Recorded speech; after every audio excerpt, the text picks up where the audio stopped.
there's a lot of people in Toronto and Vancouver, Montreal going, holy shit, what are you guys doing in Calgary? 'Cause I can't stop hearing about you guys. True innovation comes from someone who's never done it before, someone who's going to look at it differently. Seeing that everybody wants to be part of something that's special, and I think we're definitely in a great spot. And I can tell you, when we talk to people from across the country, there's a lot of Calgary envy.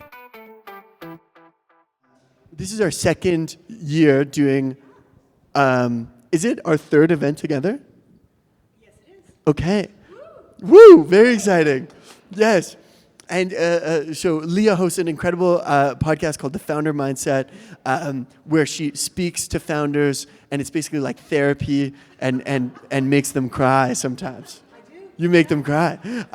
And this is kind of like a recap with all the folks who make the ecosystem work and function. And so I'm going to hand it over to Leah to introduce a little bit more about what we're going to be talking about today. But thank you guys so much for coming. Woo. Thanks so much, Phil. Woo. Hi, everyone. Thank you so much for being here for this live recording of The Founder Mindset. Thank you so much for braving the spring storm and the snow. So thank you so much for being here. Special shout out to the podcast production team, Astronomic Audio, who drove in from Edmonton during the storm. So thank you guys so much for being here today and for your support all season long. Thank you so much. As Phil mentioned, I am the host of The Founder Mindset. My name is Leah Sarich. We love ATB, our presenting sponsor, so thank you, ATB, for this season of the podcast. And really, the podcast is about exploring the human experience of being a founder. So what does it feel like to do this wild work where you build a company from nothing? What does it feel like late in the middle of the night when you're like, oh my God, how much runway do I have left? And we talk through all of that in the podcast studio and online, and it's amazing. And I'm so honored to talk to founders all season long. But what also came out in these conversations is that, founders can't do it alone. So they have a team, they have other founders, they have co-founders, and they have an innovation ecosystem that supports them. And so we thought for this final episode of season 3, we wanted to bring together the folks that support these founders as they grow and scale. So with me today, we have Brian, Ashley, and Brad, and I'll let you introduce yourselves and maybe your organizations, and we can start with a little bit about why you want to support the foundation of the innovation ecosystem in the first place. So I'll give this to you. Thank you so much. My name is Brian Ford. I'm with ATB Financial. We use the term business solutions as a group. I would say it's a little bit, I also use the term transactional banking, but it's a bunch of lines of business that I have. And it's everything from what I will call it the plumbing of banking that clients need and companies need. So that could include payments, that could include like receivables financing, supplier financing, all your kind of deposits, investments that you would have as a business with the bank, all sits under my space. But what's kind of interesting as well is I manage a group that really focuses around tech companies, fintechs, and in particular around crypto. So you're gonna hear a lot of crypto from me today because I think there's a great crypto tech community in Calgary in particular, so I'll talk a lot about that. And I've been with the bank for about 8 years, and before that I actually worked in Korea. I was in South Korea for about 5 years, and before that I was in Toronto, but I've always sort of been in the space of banking, commercial corporate banking, and supporting technology firms. So pleasure to be here and meet everyone. As a bank, why would we want to be in this space? It's huge, right? If you think about the banking industry, for us, we want to be able to support you at the beginning of your journey, because ideally, in the perfect world, you're going to become bigger, you're going to be successful. We want to be there for you. We want to grow with you as you scale. We want to be able to support you as you grow and scale your business. And I'm going to talk a little bit about that today, about what does that mean and how do we actually support clients as they do grow and scale. And I will also share some examples of clients that we started with when they were a startup to where they sit today. Some really fascinating companies that I will actually share some of those stories as well. So that's myself, and I will pass it over here. All right, I'm Ashley. I'm an executive recruitment consultant at Artemis Canada. At Artemis, we partner with tech companies and, generally speaking, founders to hire their executives or really strategic hires. And I think we all know that great companies are powered by great people, and so we like to make those connections. We work really closely with founders to make sure they're building the teams that are the right fit for their either domain, their size, their scale. We tend to come in at inflection points, so that could look like, maybe a solo founder taking off a hat when it's time and making sure it goes, to the right person. It could be an inflection point of maybe a Series A, where your leadership team needs to change to get you to that next level and whatever goal it is that you're looking for. It could be correcting a mishire and doing a confidential search. So there's a variety of areas across the tech ecosystem that we come in and support founders with their people. Hi, I'm Brad Parry. I'm the president and CEO of Calgary Economic Development and the CEO of the Opportunity Calgary Investment Fund. I guess for us, it's really about our job is to help diversify the economy, right? So when you think about what CED is responsible for is really helping position Calgary for long-term economic success. And the way we do that is through attraction, retention, and expansion of companies' capital and talent. And the OSIF fund itself, which I can get into a little bit afterwards, but that is really a tool for economic development. It's a tool to help us diversify the economy. And so for us, it's about looking for diversification. It's looking for those other sectors, so we're not just a one-trick pony, right? So how do we invest in the ecosystem? How do we get the innovations to really start to make sure that we have a whole bunch of other sectors that will grow and thrive and become as reliable, so we're not going through this sort of cyclical economy again. So that's the job that we do. And so we've got teams on the investment side, and we have teams on the trade and investment side to help drive those companies' growth. So what we do is we also help companies expand globally. So we have accelerator programs, we have trade programs, which as you get into the market, as you start to build your PMF out and you get your TAMs done, we can help you go into international marketplaces to look for new clients for products and services. And I can talk about those in a bit too. Sure. We'll totally get into that. Thanks so much, Brad. Brian, I'm looking at you as ATB, and I want to understand, if you're a founder listening to this, what do they need to be thinking about if they're looking about attracting and working with a banking partner? How should they be thinking about that? Yeah, for sure. I think you always want to pick a banking partner that's there to provide you not just support, but advice, right? So I think the advisory side is really important. And it'd be no different than how you might treat your accounting partner or your legal. But the bank's also an advisor. And sometimes people or founders or startups don't think of the bank as a place for advice. And we're there for that, and that's one of our purposes. So I think that's just something always to think about. Also make sure that the organization, the bank you're working with, that they can scale with you, right? So what I always be careful of is a bank that maybe is trying to fit you into solutions that is maybe for their commercial clients or their corporate clients. That's not what you want, right? You want a solution that fits your business, and it might actually have to be a little bespoke. It might have to be a little customized, and it's okay to ask a bank for that. The other comment I would always say too is ask your bank for support.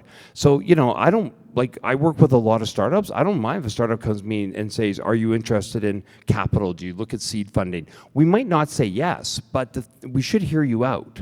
I also work with a lot of startups that will come and say, well, will you partner with us? Will you look at our technology? Will you actually bring your IT group in to take a look at what we're offering? A bank should say yes to that. They shouldn't say no. It doesn't mean they'll do it, but they should be open to the conversation, and that's what you want from your bank. You want your bank to be a partner. And a partner is going to listen to you. They're going to talk about investments. They're going to talk about capital. And they're going to talk about partnerships. And we do have startups that literally are on the startup stage where we end up partnering with them at some point in their journey. And I think that's an important ask. It's an important piece of what the bank should offer you. And you shouldn't be afraid to ask the bank for that. Thanks for that, Brian. So Ashley, when it comes to Artemis Canada, how do you guys think about supporting startups specifically? Is it sort of case-by-case basis? It's a great question. I think, we are ideally your talent partner. We partner with you very closely, and I think it comes back to your true partnership, what you've described. The ideal one is where we start off our relationship really understanding your business. It's not just I need to hire a VP marketing and me turning around and finding one nearby. It's really understanding your story, you as a founder, what you are, your goals are. I'm trying to 3x in the next 3 years. Okay, then how do we find someone who has done that, who can do that, who's done it in, the right space for you? And so it is a case-by-case basis because every founder is different, every company is different, every leader is different.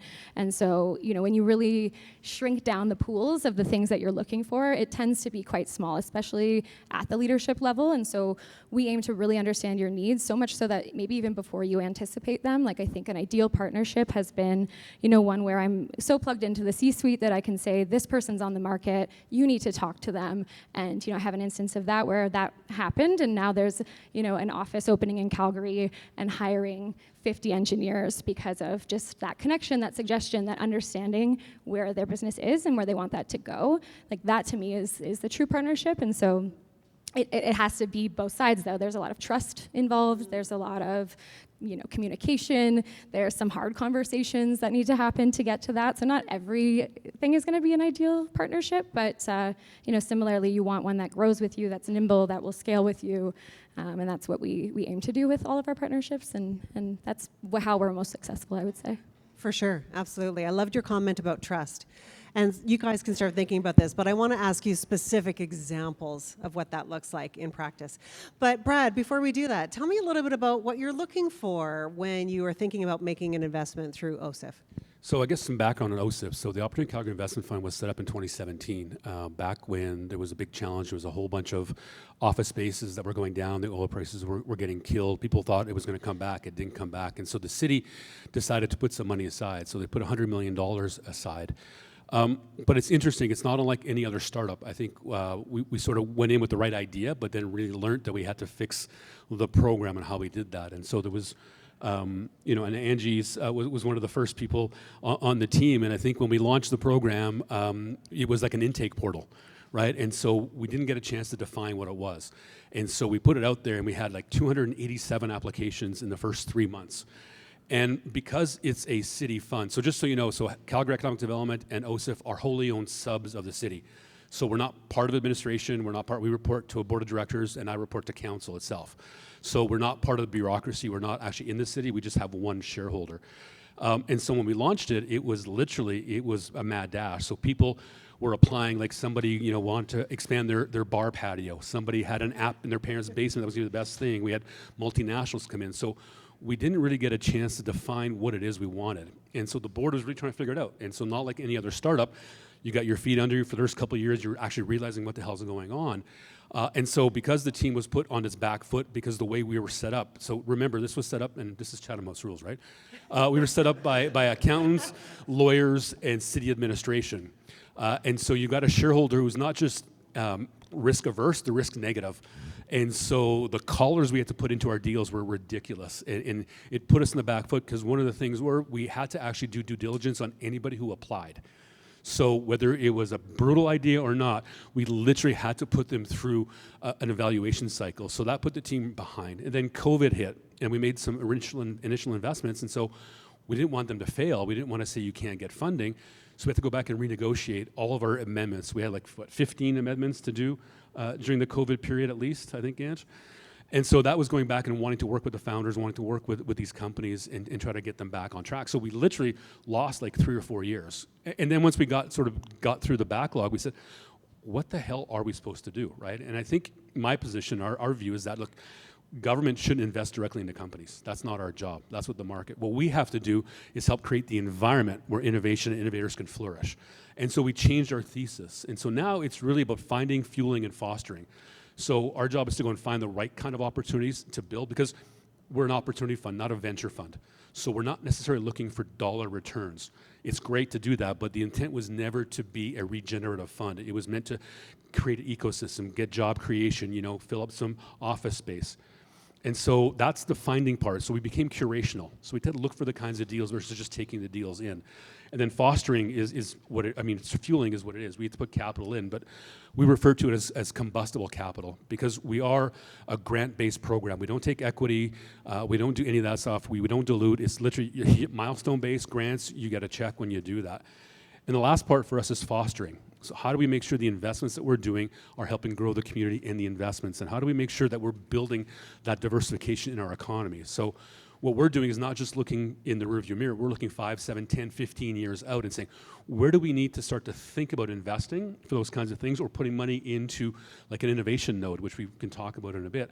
How do we build that ecosystem to help our innovators go in there and flourish and provide that environment for them to build a company, to start to grow, and then have CD come in and help them scale, as I mentioned in our trade program. So when we look for investments, it's less about direct company investment, but more so about how do we build an ecosystem that's going to make us sort of better in the long term in those core sectors that we think we can win in. I love that. Thanks, Brad. I do want to take a moment to talk a little bit about specific examples. I think that helps people understand what it is that you guys do for the innovation ecosystem. So, Brian, I'm looking at you. I know ATB has partnered with a lot of startups here in Calgary. I know one of our, Quickly, you've been a great partner. Yeah, so maybe you can just talk a little bit about some real-life examples of this work. Will indeed. The other thing I was thinking too, like again, when you look at a bank, you want a bank that's innovative too, right? I think that's really important. A bank that actually embraces technology. Again, maybe it embraces your technology, but they embrace technology. I think is important. And I would say ATB, we're pretty tech forward in what we do. We're different than the big 5 banks. You know, our core banking systems, our payment engines, they're not like the core 5, they're not legacy. They're much more tech forward, and I think I'll use a really good example. I'll come to Quickly in a moment, but I'm actually going to go back. So we actually 9 years ago, as a bank, decided to support the crypto industry. We're the only player in Canada decided that we'd actually support crypto when everyone else said no to it. We put in a regulatory framework, we put in a risk framework, which we've now developed. We would bank today 75% of the regulated crypto industry in Canada. It's quite an achievement for us as a bank. It's become its own business line. It sits under myself, Jonathan in the crowd there. It manages risk for me. And it's actually become a very, very successful business for us. But I'll tell you, that's where you start startups, because every one of those clients was a startup. Every one of those clients, and I'll give you some examples, and then I've talked to the clients, and they're fine with names. So I'll use ShakePay. I don't know if everyone's heard of ShakePay before, but they are a crypto exchange out of Montreal, and I love the ShakePay because the founder will say, I've had the founder come out and speak to our board. His quote is, if it wasn't for ATB, we wouldn't exist. Like, he wouldn't exist, the firm. Today, they have 1.6 million clients. They're actually becoming a direct clear. They're becoming a financial institution themselves. So think of a Wealthsimple or Neo Financial. Neo would be another great example. We actually were the backbone of Neo Financial's credit card. We stood that up for them, and they're big and so successful that they went on their own issuance. They actually became bigger than our credit card, which is great. I love it. Like, it's a great story. So when I look at the ShakePays and Neos, but we started with those names when they were actually startups. And what's kind of interesting about some of those names, and I'll put Quickly into the same boat, and Quickly is receivables, payables. They help small companies get paid faster. Great technology, great ownership. Those 3 companies started in our, what we call entrepreneurial center, like literally our branch as an account, as a startup, and today all 3 of those clients sit in our capital markets business, which is the largest of the corporate. We have 500 capital market clients. So they went from startup, and we're talking 2018, 2019. I think we both put capital, I think, in Quickly, right at the beginning. And the other thing that we have done with, and again, with a Neo, with a ShakePay, with a Quickly, it's not only in many cases we'll put capital into them, but we also give them credit. And if you think about your world, have you ever gone to the bank and asked for credit? It's hard in a technology, and it is really difficult. But the fact that we've invested and we have technology teams that sort of have an ability to understand the risk associated with a tech company that's different than the risk with oil and gas or with real estate. You know, your big sectors, agriculture, oil, gas, energy, real estate, easy stuff, tangible, right? Real estate's the easiest thing to lend to, right? You got land, you got buildings, it's easy. It's hard in tech, because you got a bunch of receivables that really, how do you actually grab those receivables at a bank? You can't. So I actually very proud of ATB and what we have done in the tech industry in all of Alberta, but it's not just Alberta. So I just came back from Toronto. I've been in Toronto. I think I've been in Toronto, New York, and Montreal more in the last 3 months than probably Calgary, because we have clients in the tech industry and ecosystem that we support in all those cities. So those are just some really good examples of and that's what your bank should do for you. And if your bank doesn't do that for you, then you should think about a different bank.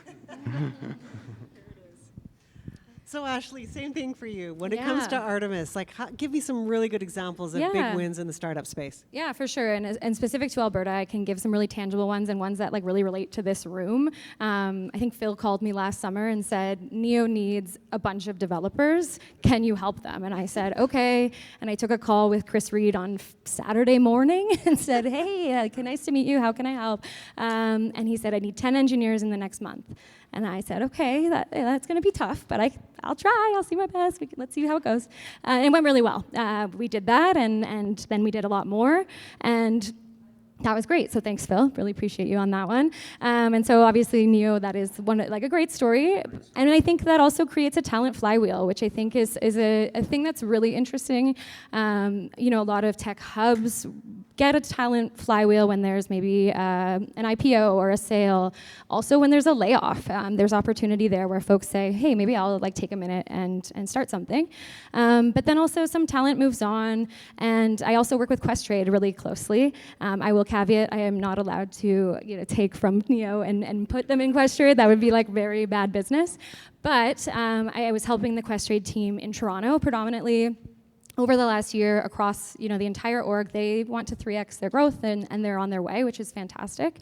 And they said to me, we've noticed there's a big talent pool in Calgary. Tell us more about that, and particularly fintech. And so then we look back, and if we look at the ecosystem, many of them worked at Neo. And so, I've placed some talent who have moved on from Neo and not directly from. And so you have Ralph, who was employee 6. He's now one of the first employees of Quest Bank, which is a net new initiative, one of the first Canadian fintechs to become a bank, and one of the few people in Canada who you can really say was on the ground floor of starting a bank that isn't one of the big 6. And so that's an excellent flywheel story. That's a very excellent Alberta story. And so I think that's a great example of that. And I think now more and more, people and companies are coming to Alberta because of that talent flywheel. And I think it will only continue and hit other industries. So I think that is a really unique one. I would say those are the biggest wins within the last year. But those types of themes are what we get really excited about. No kidding. I can see why. I think we get really excited about them too. Yeah. I hope so. So Brad, same thing to you. When you're thinking about the Opportunity Calgary Investment Fund, what are some big wins and opportunities that you're very excited about? I think just going back for a second, talking about how we learn and grow. That was one of the things when we had a chance to catch our breath, was how do we do this? And we heard a lot of feedback from the community, a lot of negative feedback, which is fine because we learned. So you don't lose, you learn. But it wasn't misplaced. We deserved the stuff that we did because we didn't do a good job of communicating and stuff. But when we took a step back and said, look, we're not a venture fund, so we don't have the capacity or the team structure to actually be able to put money into the community, because that was the big thing. It was, the corporate slush fund was a big headline that kept coming back at us in the first sort of couple of years, but it was the furthest thing from the truth. We took a step back and said, okay, how do we do this? Because we don't have the capacity. How do we help the ecosystem? So we actually consciously went out and did an RFP to bring incubators and accelerators into the community itself, right? Because we knew we had some great startup ideas. We never had a startup problem. We just had that growth and scale problem. So how do we help our local companies? So we actually put $10 million aside and worked with a number of global incubators and accelerators. As a matter of fact, we're one of the only cities in North America that has all of the big guys headquartered here. So if you think of Endeavor, Thrive, all of those things are here helping our local companies go through learning how to not just grow a company and build a company, but access global markets, access capital. The second thing we did was we heard loud and clear that we weren't getting money into the hands of startups, because we were trying to find the bigger deals and there was a bunch of other stuff. And so we consciously went out and did a fund of funds. So we said, let's go back, and we did an RFP and did a whole bunch of work around that. But the idea was, how do we leverage the expertise in the marketplace, and how do we put our money to work more quickly, more effectively with people who are doing this on a day-to-day basis? So we did with Thin Air Labs and Sandstone. So James is here and with Sharon, and so we put some money in with them. They matched that money. So then we had this pre-seed fund that was going in. We did the same thing with AEC and Yaletown for them. And what we did was they made sure they had to have the money invested in Calgary. And that's the hard part, right? So you got to go find the deal flow. So if you think about the funnel, we invested at the front of the funnel to get companies that were going through incubators that could get funded, which was the key. And the way we structured those deals was, we'll give you a sweetener if your company can graduate your program and raise capital. And we put like a floor of $1 million. So if your company can raise $1 million, which should buy you at least 18 to 20 months of runway, maybe hire 2 or 3 people. And even if it fails, that's okay, because now we got people who have the bug, who want to start companies, who want to do things. And so for us was, if you can put companies that can raise capital coming out of your program, we'll give you more money to keep doing that. So we put the sweetener in behind that. But again, we couldn't do the direct investing. We just didn't have the team or capacity. So that's why we did Yaletown and AEC as well. So at the end of the day, we ended up with like a $25 million pre-seed that was focused just on local Calgary companies. And I'm thrilled to say that James and the team have done a great job of getting that money out the door. AEC's done a great job. So that's how we put money back into the ecosystem to help drive it. And it was sector agnostic. It was just more, let's get the money out the door and make sure it's working.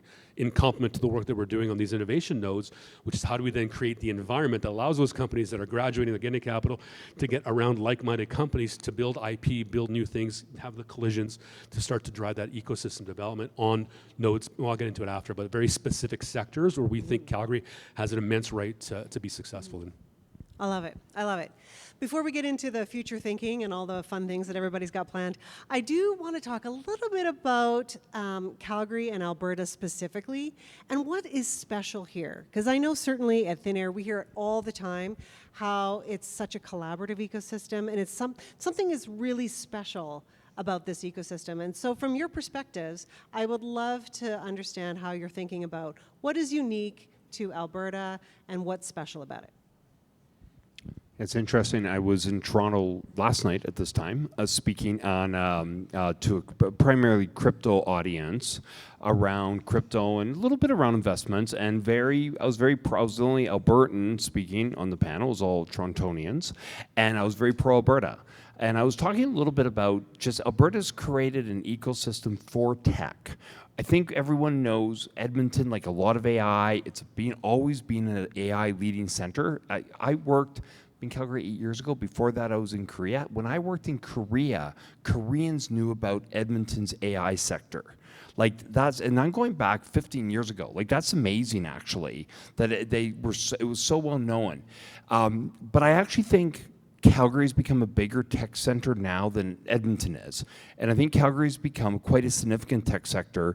And a lot of companies that we deal with, especially companies that are out east, they're actually looking at relocating to Calgary. And a lot of it is, there's talent here, it's a young city, has great demographic, has a beautiful standard of living in comparison to Toronto or Vancouver. And it's become. But one of the reasons, and I'll go back to the crypto world, is that here, the regulator, the Alberta Securities Commission, has actually made it crypto friendly. So they allow crypto companies to come. They have sandboxes that you can play in, that you can not get penalized, right? You can play in the sandboxes, whereas there's nowhere else in Canada that offers that. You have a government that actually supports tech, innovation, jobs, and a government that supports crypto. And I always use an example. I think last year at Stampede, I usually do 1 or 2 events per day, so let's call it 20 client events in 10 days. I would have seen Daniel Smith at probably 12 of those events, out there talking to everybody, right? I guarantee you other premiers don't do that. And it's not just Daniel Smith, it's her ministers, it's an entire cabinet. And I just think they have created an environment here that encourages companies to come invest here, and companies here have reacted by having the right people and the skill set and a very educated workforce. So that's, in my view, why Alberta has really succeeded around tech and innovation, and Calgary in particular. Yeah, I'll piggyback on that slightly. I'm from Waterloo, born and raised. Your neighbors are founders. Everyone works in tech there, and worked at BlackBerry, and then didn't work at BlackBerry. And so you really are just kind of all around it all the time. And so I started my career in Waterloo, Toronto corridor, which is fantastic. And then I moved here, and I did notice some differences, and I now live in Vancouver, so when I'm speaking now, it's kind of referencing all of those experiences, but I think that is the strong culture of collaboration for sure. I think there's so many more collision points here. I think the fact that you can rely on a tech event every Thursday, you don't have that in other ecosystems, so Phil, good job. I also think, I'm a recruiter and I work across Canada, and I think this city has the most in-person work requirements, and that naturally will foster connection, collaboration, collision. In Toronto, it's mostly remote, maybe hybrid. Same goes for Vancouver. Montreal also has quite a bit of that in-person connection. But when we look at the talent mapping, and I think this is broadly after COVID, the back to work and back to office has really differed across the country and in those cities. And so I think that will be really interesting to understand how does that impact innovation. Someone can study that, I'm sure, but I think that that's really, really neat and unique. I think there's also really unique to Calgary is a lot of kind of cross-industry talent. So companies are more welcoming of those who maybe haven't worked in tech, but maybe they're a really excellent, operator in a different type of business. I think similarly, the private to public. I think the playbook for a lot of other companies in another area is let's just find someone who's done it before, which is great. That is so trustworthy, and that's fantastic, and that tends to be successful. To me, I do that all the time, but I also find true innovation comes from someone who's never done it before, someone who's gonna look at it differently, do it differently. To me, that lights me up, that gets me excited, but I also know it's kind of a riskier play. But I do think that Calgary has more openness from what I've seen to bring folks in from other industries and to collaborate. So I think that are the unique points. That's definitely special indeed. What are you seeing, Brad? Okay, I got a long walk on this one, but first of all, Brian, if you have companies that want to come here, I have a company that actually helps with that. So by all means, send the leads over, man. We will help take care of that. And that's what our team does, right? If you rewind 7 years ago, even longer than that, Calgary wasn't this way, right? I left Calgary because I couldn't get the capital, you couldn't find the clients, you didn't have the talent. But then you fast forward to 2019, 2020. And then you see people not having to leave the market anymore, right? Because before you had to leave to get the talent. You had to leave to get the capital. I had a public company, and I tried to raise capital in Calgary, and it was just, I remember going and talking to people and saying, yeah, technology, this and that. And they're like, I don't understand technology. I'm like, well, you have a remote control for your TV? Yeah. You have a smartphone? Yeah. You have a computer? Yeah. You use technology every day? Yeah, but I just don't get it. I said, so when was the last time you put your head in an open pit mine? I could not get my head around these. And so it was a flyover. We just wouldn't bother trying to raise capital here. But you start to see that change, right? You had people who did successfully exit from other markets, who went down to the valley, who went to Toronto, and decided to come back because of the quality of life that we had here. And you start to see that start to build out now. And so now you start to see the applications start to happen, and people are going, hey, you know what? I'm going to invest in this community because I guarantee you there are stories that you guys don't even know about in the technology space that are happening right now, and amazing companies that are doing global scale stuff that we're trying to keep up. We can't even keep up to that, but we now have the talent, we now have the capital. We're still short on clients. It's getting better. I think we need to still unlock the corporate stuff, but that's the big opportunity for us here. So the other thing that's an advantage for us, I think, if you look at Edmonton and Calgary, and I remember when I first came here, it was always this chirping between Edmonton and Calgary, and it was like, as soon as I said, no, we got to stop that. We're a province of, 5.5 million people. We're too small to compete. We've got to collaborate. And so when we talk to companies and stuff, we have Edmonton, which is a theoretical center. We look at that. They've got all those amazing things that are happening here, but we think Calgary is the applied center. People will come to Calgary because they can actually work on projects. They can actually work on real world problems. And that's the one advantage I think we have is we have such an open opportunity with the data standpoint. And our pitch is always, look, we have the most head offices per capita than anywhere else in Canada. And people go, well, who gives a rat's ass? Well, we have the decision makers here. They go, okay, again, that's nice, but who gives a rat's ass? Well, the decision makers have access to the data. And the data is what's going to help us solve some of these global challenges. And that's where the difference is here, is people are willing to open themselves up to share the data. As a matter of fact, the city, its open data source at the City of Calgary is the best in North America, guaranteed. You can access a whole bunch of stuff if you want to try to solve a problem. They will work with you. They will give you that data, and you can access some of that data. So I think that's been the change. And now you're seeing people go, yeah, I want to work some cool shit. You know what? I mean, we always talk about that. No offense to Waterloo, but sure, you can graduate and then you can go work for Uber or Meta or whoever, and you can sit in a cubicle farm and you'll never get to talk to your boss or your boss's boss or your boss's boss's boss, and you work in a sandbox environment for like 2 years and never see your product get light of day. Whereas you come here, you get shit done right away, and you get to work on stuff that's going to go and get implemented right away. And so I think that's part of it, but it's also the business community, right? I mean, we talk about the blue sky thinking. That doesn't get in our way. We don't stop, right? We're willing to try stuff. We're willing to go out of our way, and that's a huge difference than other communities. But the big difference is you got to be here, right? That's the one thing in Calgary. If you're here and you're a good person, the community will help support you and grow, because everybody here wants the community to grow together. It's not just the individuals. And I've done work in Boston, New York. It's not like that anywhere else. And you can get handshake deals done here that mean something. So I think that's part of the entire advantage, let alone the corporate stuff and everything else that adds to the opportunity. But I just think it's the mindset that shifted. And now Calgary's starting to believe in itself too. Because I know when I came back in 2020, man, this city was not high on itself.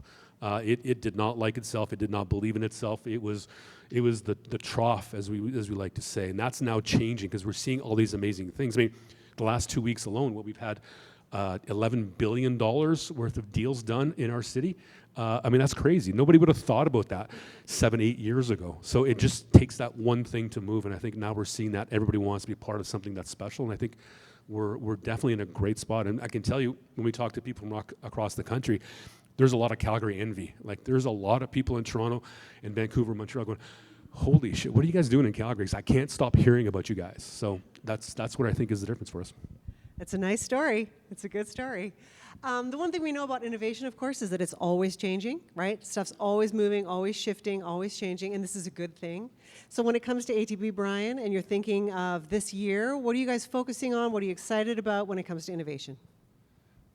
Yeah, for sure. So again, back a little bit to crypto, blockchain, DeFi theme, right? Because we've been so focused on this industry, we're really trying to look at how do we actually bring blockchain or DeFi technology, or what I would call distributed ledger technology, DLT, into the bank, right? So continue to want to say, well, how do we actually bring this to life for our clients? But how do we bring this into the organization, right, to create efficiency? So there's a lot of work that we're doing around DLT in general. We're looking at the whole I'll use the term programmable money, right? So smart contracts. So the whole kind of concept that, you receive your product and you automatically get a payment made right away. Use the term atomic payment. It's instantaneous. It's immediate.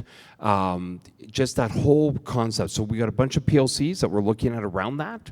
To say, well, how do we actually bring this to life within ATB? And then we're looking at partnerships with other banks. So we're talking to the big 5 banks to say, well, what are you doing? So I think everyone's probably heard there's lots of stablecoin initiatives. Another great tech story, Tetra Trust, not a lot of people heard of them. They're a custody provider of digital asset custody. We invested in them. They just launched a stablecoin a couple of weeks back. And we look at stablecoin as it's going to transform payments. It's going to transform how you pay money, how you collect money, how you move money around the world. We see it as a huge opportunity. So again, a lot of doubling down around stablecoins, and all the banks are looking at this. And then the final one that we'd be looking at, I wouldn't say nothing that's going to be necessarily scaled this year, but it's just tokenization. So I've had conversations in the last couple of weeks, or a couple of months, I should say, with a large agricultural client that's tokenizing $1 billion worth of farmland. He actually did tokenize it. And so he put it on the blockchain and he sold that farmland around the world. Now he did relatively large chunks. And then we're in discussions with an office tower right now in Calgary that is trying to sell. They can't sell it. The pension funds don't want to put that much money into the Calgary market.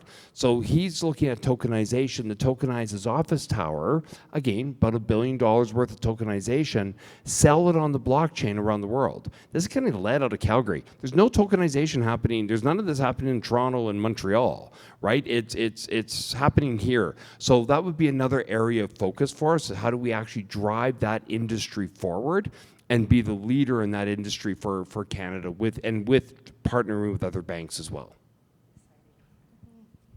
Yeah, I mean, similarly, it's pushing industries forward through the work that we do, and so I would say we've had a steady stream of, you'll guess it, AI companies that we've been working with, but then also fintech has been a big one. So really helping those founders accelerate their growth, have the right people to do the things that they need to be doing and hitting those goals. And how we do that is we're small. There's 10 of us. We stay nimble. We try to experiment with tools. I think everyone is doing that across the board of what tools are the right ones for us right now. Also staying on top of like market mapping, compensation, knowing what the talent is expecting and why. Really like keeping tabs on the innovation ecosystem across Canada so that we can be, the talent expert that founders lean on to push those things forward, because, one excellent hire can really change a company and then change an industry overall, and that's the goal with the work that we do. And so, yeah, that's how we kind of plug into the ecosystem and try to help them innovate. I love it. Brad, what are you guys thinking about over at Opportunity Calgary Investment Fund and you're excited about for 2026? I just want to go back for a second. So when we sort of looked at this back in 2020, it was like, well, we got to do something. What about innovation? Everyone said, well, we want to be like Silicon Valley. We want to be like, and it's like, no, we don't. We need to be Calgary, right? And so we did a ton of work around that. We brought people in who'd done ecosystem development mapping around the world, and they all of them came back to us and said, you know what, you guys have all the right pieces. You just haven't put it together yet. Like, you just haven't got it connected. And so we did a bunch of research, spent some time in Tel Aviv, in Austin, in Silicon Valley, around the world, just to understand Sweden, just to understand what are these innovation centers doing? What's the right thing? And I can tell you one thing that we took away from that was I met with all these guys, what they were doing, and I asked them, so if you go back 10 years, what would you change? And to a exact person, every single one said we would be more focused because we went out to be too broad and we weren't focused enough. And so we started looking at this and started talking to the ecosystem and realized that we really need to think about this not only like a deep neural network, which is kind of what the innovation strategy is modeled after, which is let's try to put these hubs or these nodes together that are very focused on sectors that we think we have a chance to do well in. So we've invested in a bunch of those, like Life Sciences Innovation Hub. We have the Aviation Innovation Hub. We have Defense and Dual Use Commercialization Hub. We have an Ag Innovation Hub. We just announced the energy transition innovation piece. We announced transportation logistics. And so we have all of these nodes that are really focused on that specific sector. Now, that paradigm inside the sector is broad, but now you bring people who are working on the same types of issues together, and you start to see this collision start to happen, these ideas, this new IP start to form, new companies start to form. But that's not good enough, because I think the miss in all these other markets is they're not connecting those nodes together. And that's what we're doing right now. Part of the fostering piece is how do we look at life sciences into the ag space? How does the energy stuff work in logistics? And that's where we really want to take it. So how do we start? The first part for us is let's set it up to make sure we have programming, we have opportunities, we have the capital for wayfinding. Again, you guys know there is no venture fund that has a general thesis anymore. They all have very specific thesis. So if somebody comes in on the venture side and wants to do something in ag, we point them to the innovation hub there, and that's where you can start to see that deal flow start to happen. As we move that forward, we want to start to bring the scale markers in, because I think that's one of the challenges. We need to start to see more companies scale, and that's what we're excited about now, is how do we invest in those markers to really, truly help us move the needle on scaling to bring that in. And I think, again, and this is not popular a lot, but I think we have to quit being so hung up about not failing. I think we've spread the peanut butter so thin and we've given ribbons out to everybody. We have to fail. Like, that's the thing in the market. That's why when I talk about us not investing directly in companies, it's the market should dictate who the winners and losers are. Our job is to create the environment for that to happen. And the example I'll talk about is like China. 20 years ago, China said, we want to win the EV space. They didn't say BYD, you are the winner. They said, go figure it out. And they put the money out there. There was 196 companies that were developed within 5 years. There's still 96 companies that do EV work in China, but BYD was the winner. So the government got behind him and said, the market says you're winning, you're going to create jobs and drive GDP, then we're going to get behind you and support you. That's the whole idea. How do we build that ecosystem for us? And that's what we're excited. And Brian's talking about sandboxes. That's exactly what's going to happen in these nodes for us, is how do we think about building a different way to de-risk innovation? Because right now, we have a huge challenge in our country where we punish innovators, we punish risk takers. Right? Anybody here knows, the personal guarantee stuff that you have to do, the stuff, if you fail for 6 years. It is not an environment that is from a government standpoint, that's helping us build that innovation, that try and fail, and we need to get ourselves over that. But I think we're excited because we see that mentality start to happen now, and there's more risk appetite for us in the community itself. Sure. Ooh, I like that thinking. That's exciting, Brad. The other thing I want to ask you about is impact. At Thin Air Labs, we like to work with companies and support companies that are creating meaningful human impact in the world. It's something that's really important to us. And so I pose this to you. You know, you're in this innovation ecosystem. At ATB, Brian, how are you thinking about impact? Yeah, there's a lot. So one, we do a lot around mental wellness, and that's a big thing. That's always been a big thing with ATB and supporting not just obviously staff, but clients, right? So there's a lot that we do around mental wellness for clients, and I think in a startup space that can sometimes be a challenge, right? It's a stressful space to be in, and I think having that or knowing that exists, or maybe your banker or the person you're dealing with at a branch, that they have that kind of background in them. I think that's important. The other thing that we also try to do is we try to look at sectors. So for any women entrepreneurs, we have our W by ATB brand. It's a huge brand. We do the amazing seminars, right? So whether they're seminars, whether they're podcasts, in-person events, where we bring together women entrepreneurs in Calgary and Edmonton, all through Alberta. And it's quite a powerful brand, and I always encourage, if you haven't and you not part of it, just get on our W by ATB website and participate and get your name on the list of the various events, and we bring amazing speakers. We do the same for Indigenous, right? Because again, there's technology within Indigenous. We also do the same for agriculture, for real estate, for energy, right? All these particular, what I'll call sectors, will have a technology team embedded in the sector. So when you as an entrepreneur, if you happen to be in technology and energy, you know that you're speaking to a group of bankers that understand energy and understand technology. Same goes for fintech. Same goes for the financial services space, the crypto space. So that's a lot of what we've tried to create, that environment within the Alberta market. And I think that helps tech entrepreneurs because you're able then to relate to someone that actually knows your industry. Ashley, at Artemis Canada, how are you guys thinking about creating impact in the world?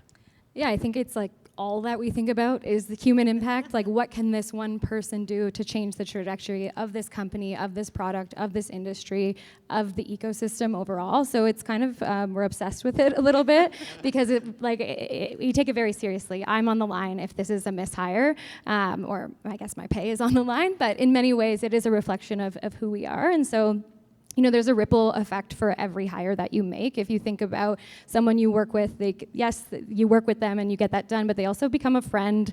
You know, maybe I've heard things like, oh, you introduced me to this person, you know, I brought someone from India, and then he moved here, and then they remained friends, and their families went on vacation together, and that all started with a LinkedIn message, and I know that that's very woo-woo, and like, okay. But, you know, human impact, beyond even just the tech that we're building, is something that's super, you know, top of mind for us. And then how they, you know, impact technology and the future of innovation within the country. So yeah, we think about it a lot and in a very personal way. And so I think that's why, you know, AI recruiting feels really scary, and replacing that, replacing that human element of recruitment, where we really should know your motivations and what drives you and your values. And founders really want that too. Like, their company is their baby, and they want the right people along for that ride. And so we really try to, you know, vet for that humanness and making sure it's the right fit. Is this who you want to work alongside for the next however many years to reach your goals? So yeah, we're obsessed with the human impact there. I love it. Obsessed with impact. That's amazing. Brad, how are you thinking about creating impact? I mean, for us, again, we try to think long term. We also have to connect a lot of dots, right? And so, you know, we've gotten some criticism before in some of the investments we've made. But if you think about how do we make sure that we have corporates here, right? So it's one thing to have the startups, which we need that, but you also need to have clients. You need to be close to the big guys. Plus, we need to be able to funnel in some of the talent that's graduating from our ecosystem. So if we look at, you know, a deal that we did with Lufthansa Technique, right? So it was Lufthansa Technique, it was the Airport Authority, it was the government of Alberta, it was a whole bunch of players. It was SATE. And the methodology was, okay, if we can put a bit of money in to make sure that we're competing against other marketplaces to bring them here. So we put in just under $3 million into this deal. But that turned into $160 million of capital investment into the community. So you go, okay, well, what does that mean? Well, we were able to convince them to actually bring their test facility here, their test cell facility. So there's new engines called Leap 1B engines. There's only 5 licenses in the world that you can work on those engines. And those are the engines that actually WestJet bought. So WestJet was part of this deal as well. So bringing LHT here to set that test cell up is great. It creates jobs. But more importantly, it's now a funnel for employment. So if you think of somebody graduating from SAIT or from the USC who has an engineering degree, they can go into LHT, spend 2 years to become a certified aerospace engineer, making $150,000 a year. And so for us, that's the kind of impact we're thinking about. How do you link these pieces up to make sure that we're building the community for the long term? Because we want the startup ecosystem to go, but if you don't have clients to sell to, if you don't have somebody there that's the mothership, like de Havilland or WestJet or LHT, then we're not doing ourselves a service. So for us, that's the impact that we look at in different kinds of deals that we did, like the CAE deal that we worked on. So CAE does all the flight simulators. So again, working with MRU now because MRU has a pilot training program. Their challenge was they don't have enough sim time to do that. So we worked with CAE, with WestJet, with the GOA, and ourselves to figure out how do we reverse engineer this to bake into a deal to get sim hours for Mount Royal. But then the bigger challenge was they don't have enough training hours for their trainers. So these are the kinds of deals we have to structure. It's not just a straight ahead deal with equity. It's how do we put all these pieces together to do the better, greater good for the community in the long term in these core sectors. So that's the kind of work that we're doing. That's the impact that I think we're talking about. It may not be tomorrow or next year, but in 5 years from now, I mean, look at the aerospace sector, right? We've been working on this for 5 years now, and now look what's happening. Look at the opportunities, and look at the mentions we're getting on a global scale. People are talking about Calgary as an innovation hub for aviation, commercialization, and now defense as well. So for us, that's about the kinds of impacts we want to see, is to create those opportunities for the long-term growth of the community. Love it. I love it. All right, now if you've listened to the podcast and the Founder Mindset, you know I like to wrap up every episode with the same question, which is, if you're writing the story for your organization, or in the case of founders, your actual startup, but in this case, your organizations that support founders, how do you want that story to go? So this is rapid fire, so you've got like 20 seconds to answer it. Brian, how do you want the story to go? We want to create an ecosystem that is open, an ecosystem that supports technology companies, that supports founders, whether that's from capital to credit to your own retail personal banking to wealth management. And we want to be able to support founders so you can scale your business and grow, and we grow with you, and you are widely successful like so many tech clients in Calgary. Ashley? Yeah, I think we don't want to tell our story. We want to tell the stories of the companies that we work with. That's what we do every single day. Our story, like, it's not as interesting, so I'd rather we don't. It's more that, we want to represent it, and it's an honor to represent the stories of founders and to find the people that will be joining their team. There's nothing more special for us to do that. So I think that is the story for us, is theirs. Is theirs. I love it. And Brad, how do you hope the story goes? We are and we want to be and will be the innovation capital of this country. I love it. Perfect place to end. Thank you so much for being here, everyone. We do have a few minutes, I think, for some questions. What, a couple minutes? Anybody have questions for the team? At the back. Do you want to run a mic? Phil's going to run. What? Thank you so much, everyone, for this amazing podcast. I learned so much. I actually used to work for ATB in a couple of spaces, both in front of the client care and then back-end product design and L&D. So it's everything you say and more. Thank you. So one question that I had, and it comes up again and again in the past 5 years, is working in tech, is that the compensation that we give our tech talent does not always compete with the one that we get from our neighbors. And when you're a founder and you're looking for the best of the best, you have this amazing idea, it's really tough to first find this person, but then be able to actually offer them the equitable compensation. So my question to you is, how do you approach bridging that gap? And do things like leveraging AI and potentially equity compensation kind of enter that conversation for you? Thanks. It's an excellent question, and I wish I had the answer that it would make everyone happy in the room. I think companies that are very early stage are strapped for cash, and I think that is a reality. And I think sometimes you have founders who are selling the dream and get on this ride with me, and what they do is then they leverage things like equity that can maybe be a longer term payout. I think there is a misconception though, which is really interesting, is that I get tapped by US founders all the time because they think, oh, I can get world-class talent in Canada at a bargain, at a discount rate. And we're finding more and more recently that Canadian talent knows their worth. I think salary transparency is becoming more of a norm. In Ontario, you need to have salary listed on your job descriptions, and I think that might continue to be a theme. And so we've had to say to those US founders, like, that's not the case. It's not like a discount bargain hire, and they've had to kind of pay up a bit more. So I do think there's opportunity for it to get better. I don't think it's going to be solved overnight, but I think early stage founders, unfortunately, they do have to make those calls, and they just don't have the capital. And so things like equity or the vision of the founder really does mean a lot, but that doesn't also pay people's bills. And so there's a lot of inequity, and we could talk about that all night, and that could be its own panel. But I do find that transparency is helping, and we'll see how far it takes us. My point of view is if they're chasing the paycheck, you're not going to stop it.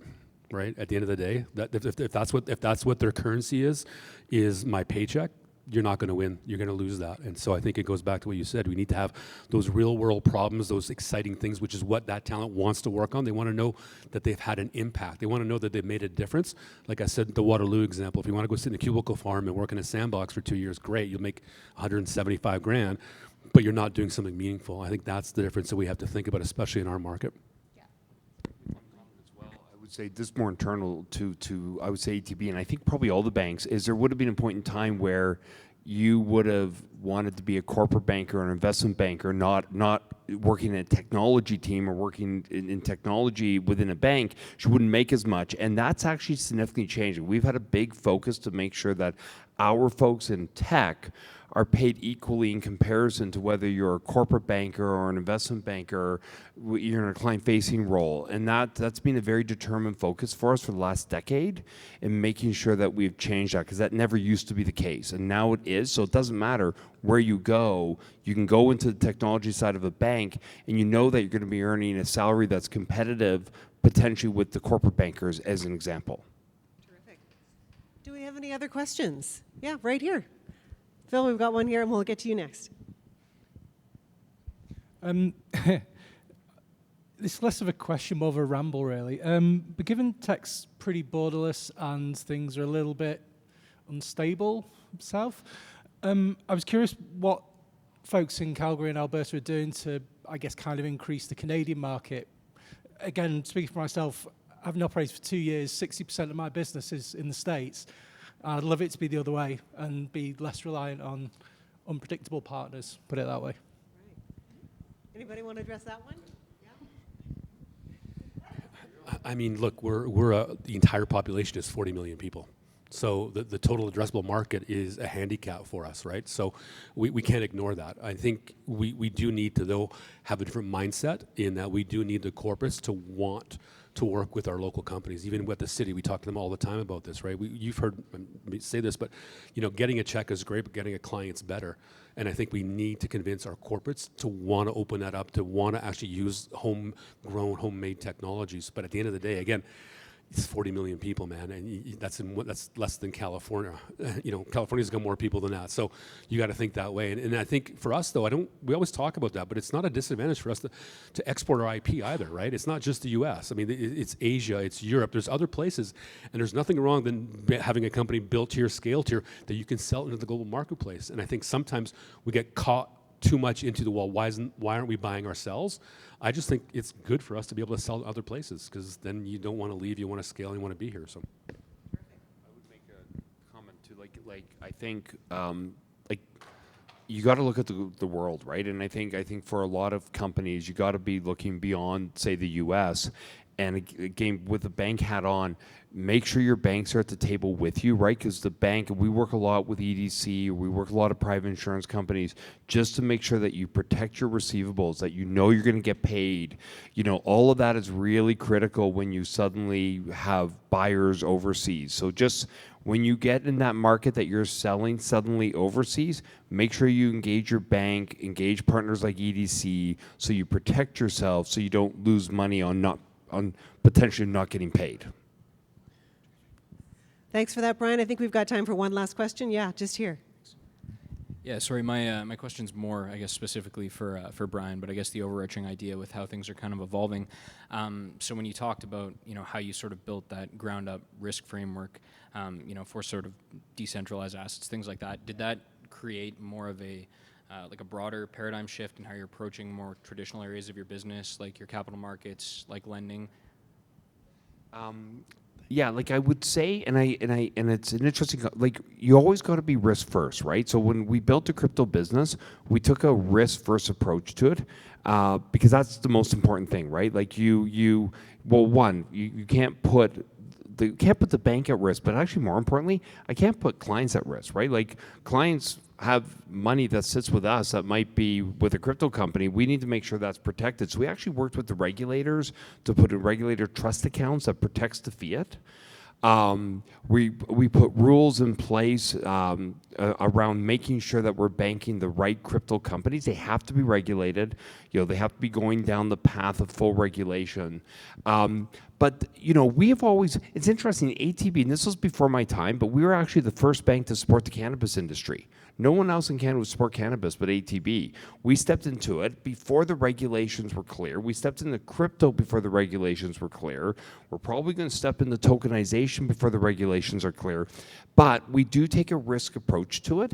And I would say with a small business too, when you deal with your bank, you know, the bank may have a lot of questions about risk and compliance. And if I were you, actually be happy for that, right? It's a good thing. The bank is there to protect you as a business owner and to protect the client. So I think when a bank wants information about risk and compliance, don't treat it as kind of like, oh boy, I got to answer all these questions now. You want your bank to ask you that. If your bank's not asking you that, I'd actually be a little bit worried. But everything we've taken is a risk approach. I also am lucky to work in an organization that's just open to those type of conversations, and maybe those, I'll use the term emerging industries that we're willing to support. And the big five banks, like I see them all the time, they're highly jealous of the fact that we've been able to do this multiple times with emerging industries. They'll catch up to us in due course, but they'll only catch up to us once the regulations are quite clear in the Canadian ecosystem, which is not there quite yet. Perfect. Brian, thank you for that answer. And thank you to our incredible panelists. Thank you so much. Brian, Ashley, and Brad, thank you so much for being here. And thank you all for being here. And thank you to our listeners at home. Thank you so much for listening. And if you want to hear anything that you've heard today, again, this will be recorded and produced by our lovely Astronomic audio team. And they will be releasing this on May 12th. Thank you so much, everyone. Bye.